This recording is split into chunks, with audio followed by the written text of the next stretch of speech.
100 тысяч долонів вірить, ворога б'ють на повал. Кишки намурили в усім світі старим, а я все грав і співав.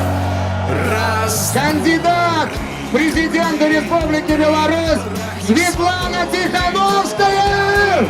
Veronica Tsepkalo и Мария Kalesnikava!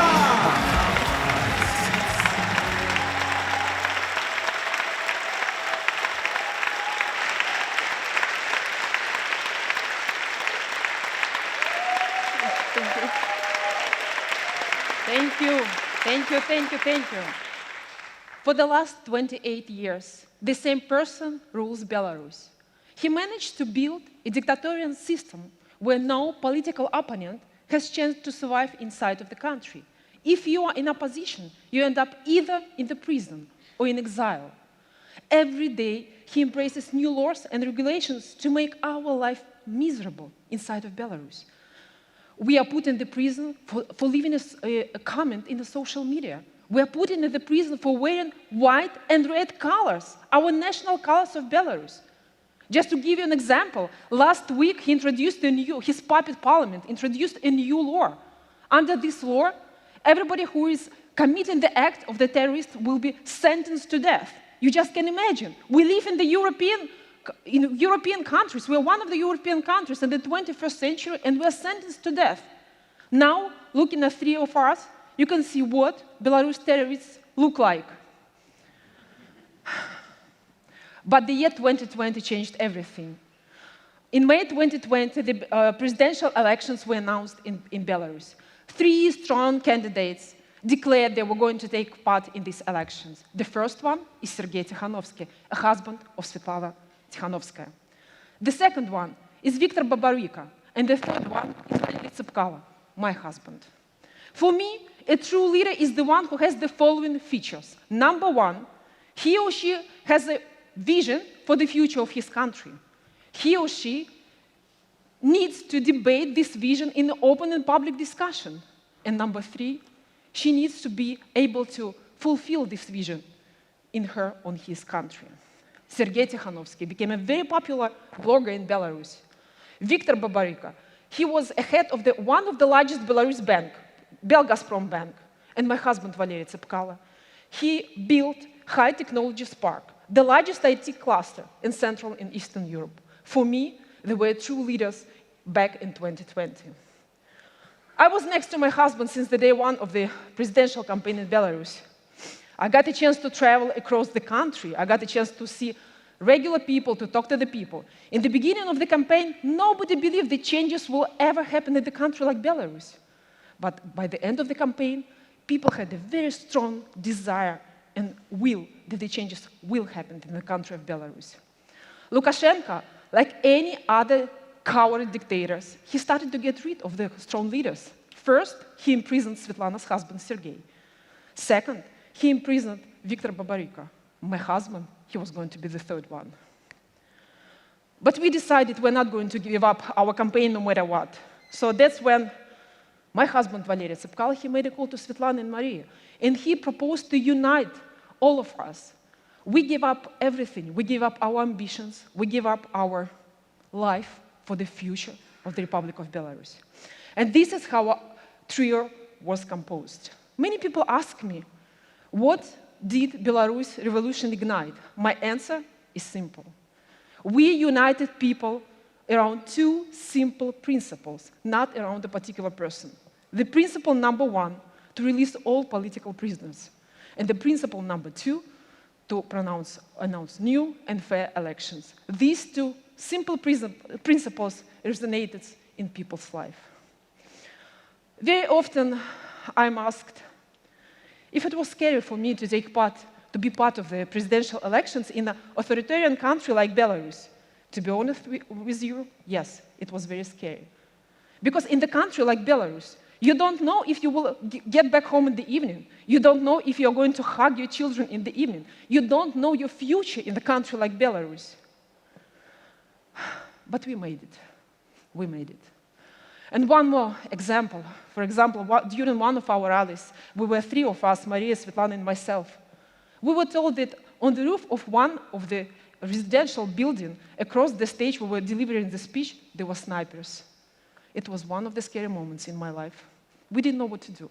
So basically, we just turned around and waved to them. And you know, it was the moment of truth for me. I was next to my friends, Sviatlana and Maria. We were shoulder to shoulder, hand to hand, and we were together with our people.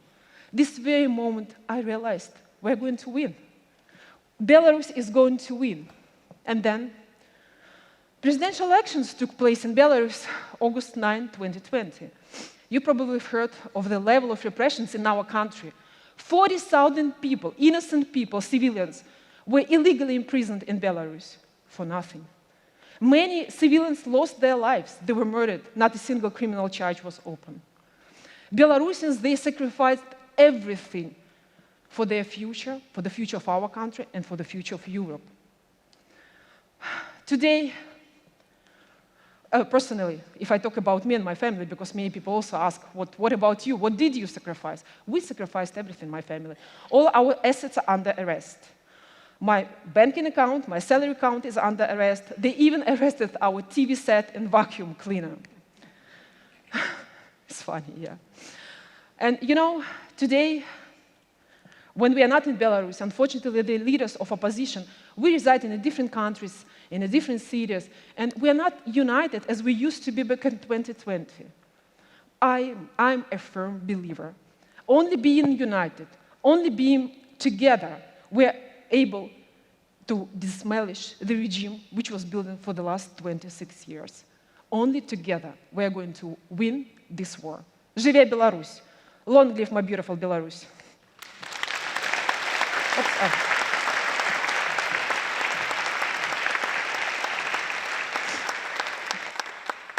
On the morning of September 7, 2020, my sister Maria Kalesnikava was seized in the city center. She was taken off, pushed into a car.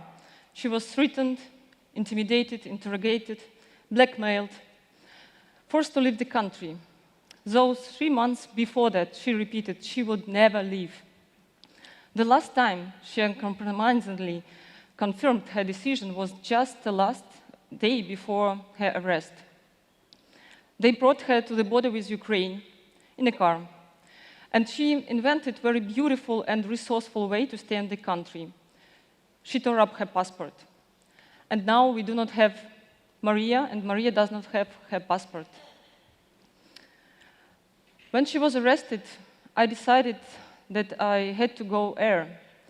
I read the poem by lawyer Maxim Znak about Maria. I knew that poetry would not save anyone, but I decided to do anything I could to save her. I have been doing it for almost 2 years already, every day. From the very first days of election campaign in May 2020, Maria, my sister, supported her colleague Viktar Babaryka, who ran for president in Belarus. He wanted to bring democracy to Belarus.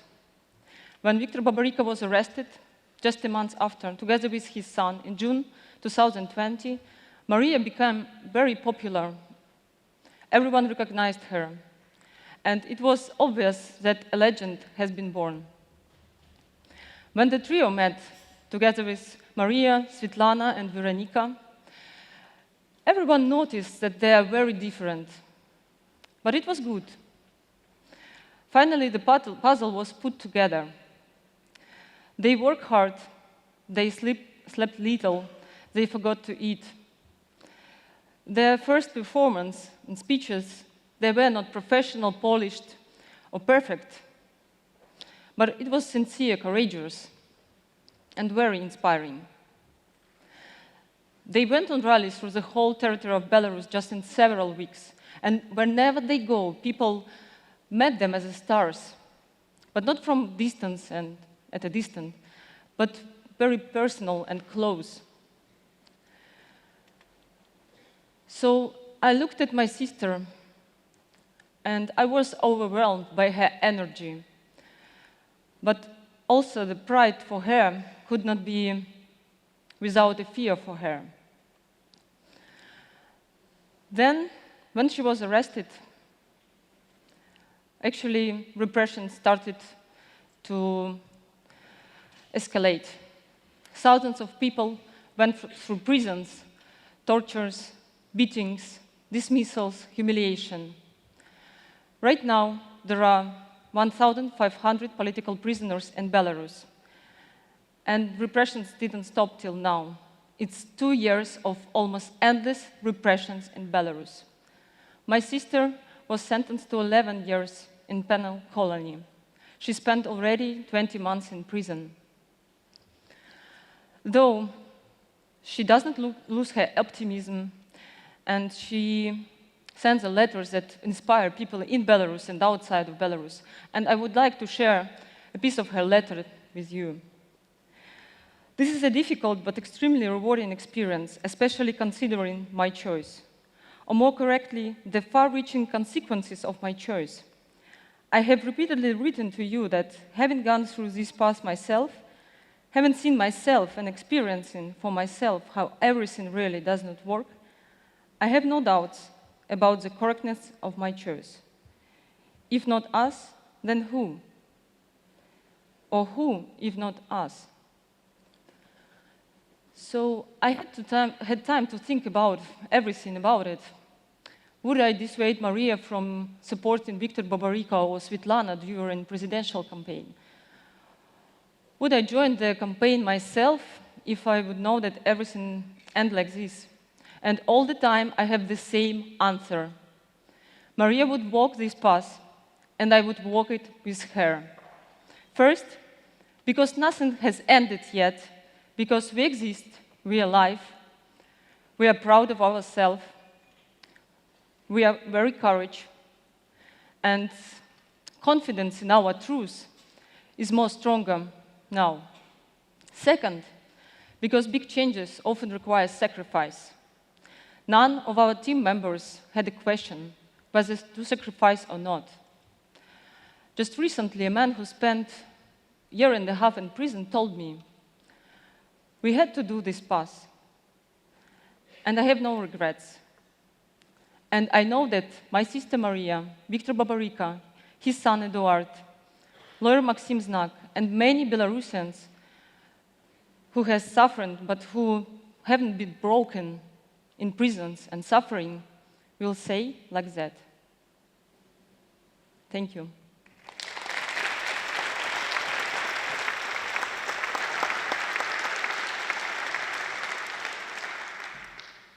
Hi, everyone. I'm Sviatlana Tsikhanouskaya, and I didn't expect to be here. 2 years ago, I was a housewife, raising 2 hard-of-hearing children. I wasn't interested in politics, and even the fact that I can stay on such a stage was a nightmare for me. I became a politician by accident. My husband was a YouTube blogger. He went around the country and interviewed ordinary people about their life under dictatorship. It inspired him to run for president. And he was arrested immediately because he dared to challenge the dictator. I was very scared at that moment, but I made the decision to run for presidency instead of him. I was joined by 2 amazing women. Though none of us had any political experience, it took us just 7 minutes to unite all opposition forces. Thank you, Veronica, Masha, and Tatsiana for being with me now and back then. Your courage is amazing me, and I'm still looking up to you. You know, I remember my first rally. My voice was breaking. I really was afraid to forget my name. Since then, I have changed a lot.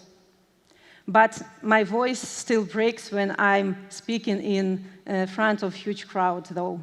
Some things never change. You know, this is how our rally started. But this rally is still going on. We rallied against tyranny. Our fight brought hundreds of thousands of people to the streets for months. And despite terror and repressions, we haven't stopped our rallies for a day. We rallied for a vision of new Belarus. Belarus where the law protects the citizens, not the government. Where the police respect the people. Where technology defends democracy. Where culture promotes our national identity. We rallied an international support for our cause. Our voice has been heard in the UN Security Council, in the European Parliament, and all over the world. And that's why I feel like I am among the friends today. We rallied for freedom in Ukraine. Our country was used by the Kremlin to attack our neighboring Ukraine. We united into anti-war movement. Our fearless partisans sabotaged railways to stop Russian troops. Our activists fight alongside Ukrainians. You know, we already achieved a lot. As Veronica said, unity is a key, and we managed to preserve it. Now our civil society is rebuilding from ashes.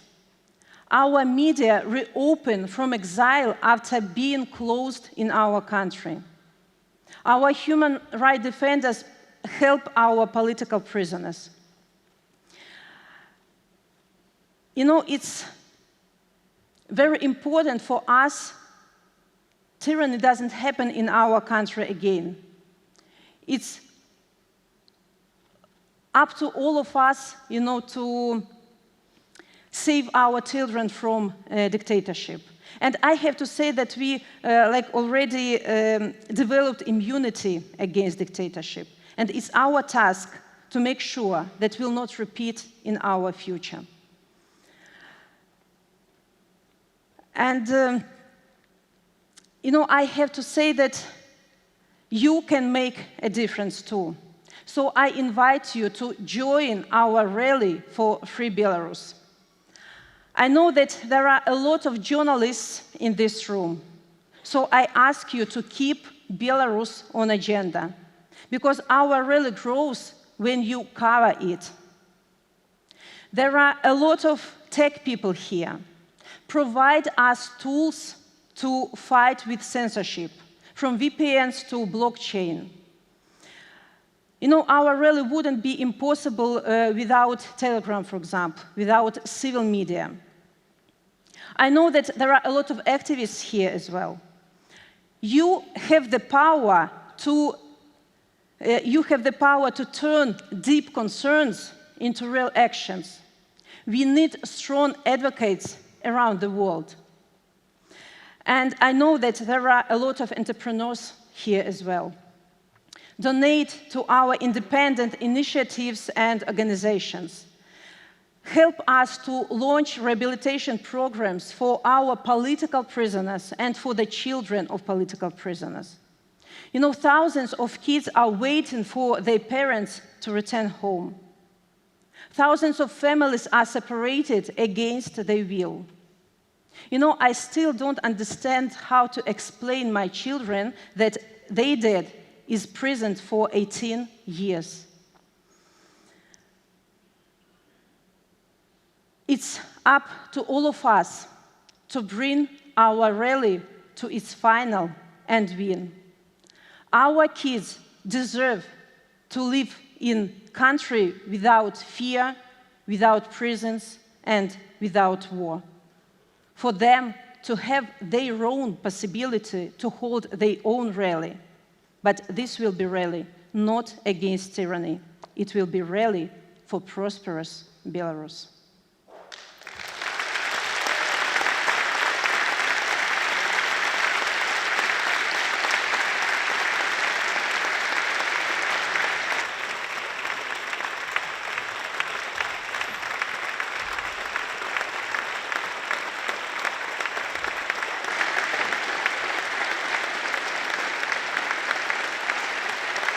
Thank you very much. Thank you. Thank you. Thank you. Thank you.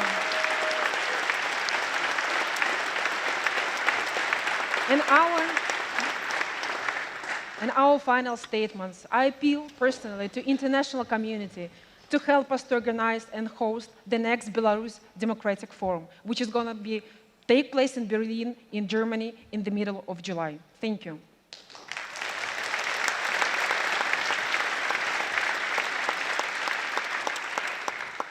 I would like to add and to remind that there are 1,500 political prisoners in Belarus.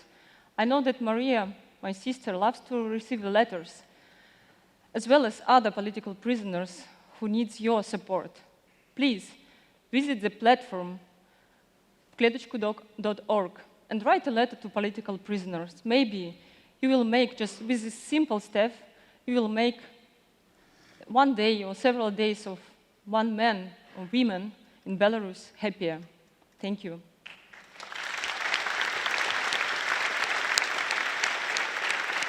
And I ask you to start your own rally for Belarus in your city, in your university, in your company. Your rallies will give us energy to continue ours. You know, in 2020, during huge demonstrations, our people turned on the lights of their phones and waved to see how many of us are there. So let's recreate that moment. I ask you to turn on your lights and wave with us.